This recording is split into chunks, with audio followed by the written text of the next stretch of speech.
সুন্দরবন ভাবতেই চোখের সামনে ভেসে ওঠে নানা জাতের গাছ, লতা, শ্বাসমূল, হরিণ এবং নানা জাতের পাখি। ঠিক এমনই একটি জায়গা যেন এই মিনি সুন্দরবন। জায়গাটি রং বেরঙের নানা অজানা পাখিদের কিচিরমিচিরে মুখরিত। চোখ জুড়ানো এই জায়গায় প্রতিদিনই দেখা যায় পাখি ও পাখি প্রেমীদের মিলন মেলা। ভবিষ্যতে এইখানে পর্যটন স্পট গড়ে উঠলে হতে পারে শত শত মানুষের কর্মসংস্থান।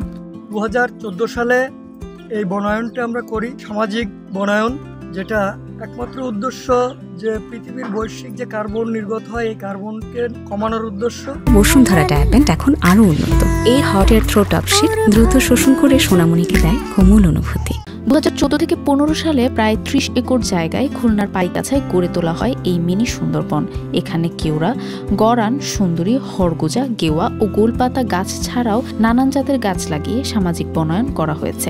মূলত শিবসা নদীর চর জায়গাটি ভরাট হওয়া দখল ঠেকাতেই এ উদ্যোগ। এছাড়াও পরিবেশে কার্বন ডাই অক্সাইড কমানো এর অন্যতম উদ্দেশ্য। এখানে বসে নানান রকমের পাখিদের মিলন মেলা, আর তাদের দেখতেও আসে প্রকৃতিপ্রেমী কিছু মানুষ। যদি আমরা এই বনায়নের উপরে আমরা পিকনিক স্পট করতে পারি অথবা ইকো পার্ক করতে পারি, তো এখানে আমাদের শত শত লোকের কর্মসংস্থান সৃষ্টি হবে, পাশাপাশি মানুষের বিনোদনের চিত্ত বিনোদনের ক্ষেত্র।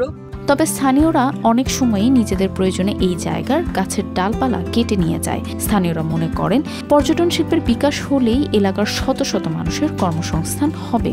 খুবই আনন্দিত এখানে একটা বনাঞ্চল গড়ে ওঠার জন্য, এবং পশু পাখিরা এখানে অবাধে বিচরণ করে। আমরা দেখছি বিভিন্ন সময় আমরা বিভিন্ন রকম পাখি আমাদের এই গাছগুলোতে বিচরণ করে, এবং এলাকা দিয়ে অনেক দর্শনার্থী এখানে আসে এবং ভিড় করে এই পশু পাখি দেখার জন্য। মিনি সুন্দরবন শুধু পাখিদের আশ্রয় নয়, হতে পারে একটি পর্যটন কেন্দ্র। তাই এটি রক্ষায় দরকার সচেতনতা ও সঠিক উদ্যোগ। সরকারি বেসরকারি সহযোগিতা মিললে প্রকৃতি ও মানুষের এই মিলনমেলা টিকে থাকবে দীর্ঘদিন, এমনটি প্রত্যাশা সংশ্লিষ্টদের। News desk, RTV।